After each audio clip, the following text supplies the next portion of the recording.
Hi, welcome to plainfaith.com. If you're watching this at another website, I do encourage you to go over to plainfaith.com. That is my website.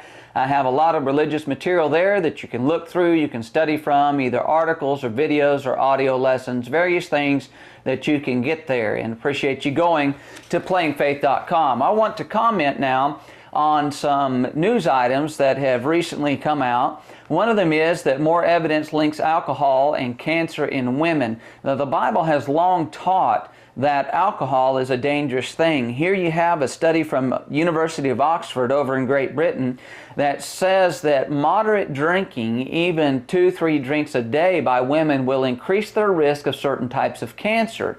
And the Bible has taught the problem with alcohol, that not only a health hazard, and we understand that it is, and people have understood it for years. You think about cirrhosis of the liver, hardening of the arteries, and there's some other problems, but the intoxication of it and the drunk driving that comes as a result, the domestic violence that results from that, the sexual immorality that comes because of alcohol, and people's inhibitions and morals are lowered or just discarded altogether because of the intoxication. And the Bible is taught in Proverbs 20 verse 1 for over 3,000 years now, has taught that wine is a mocker, strong drink is a raging, and whoever is led astray by it is not wise. It's not wise to be deceived by alcohol. Even that first drink begins to intoxicate you. And so you need to stay away from the alcohol. It's wrong, it's sinful, it violates God's will for you. Some people say, well, Paul told Timothy in 1 Timothy 5 verse 23 to take a little wine for his stomach's sake. Well, I understand that, but he's telling him to do it for medicinal purposes. Just like Valium, just like Xanax, just like any other type of drug, is wrong to take it just recreationally. But medicinally, it's acceptable. God understands there's a use for medicine, but we are not to take such things to alter our reality, to numb our senses, to this life, to our troubles, to our worries and anxieties. We're to turn to Him for the comfort, for the security in this life. Another news item that has come out is there's a high school in Florida that refused to allow a gay tolerance club. The Gay Straight Alliance wanted to form a club there, at least 2 of the students did. So the school board turned them down, and rightly so, because they don't want the homosexuality pushed in the school. Well, the ACLU, surprise, surprise, has stepped in and sued the school district and sued the school board to allow this homosexual club in. And it is a homosexual club, and as the Bible describes it in Romans 1:26 to 28, that these are things that are vile, these are things that are debased, these are things that are against nature. In other words, it's unnatural.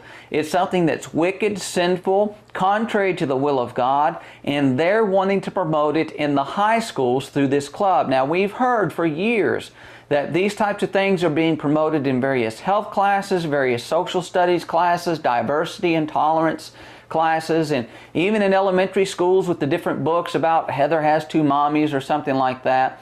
Well, we need to take a stand against it and support school districts, school boards, teachers, principals, government officials who are going to take a stand against this. We need to fight back against the perverted homosexual agenda that's being pushed on us in our society.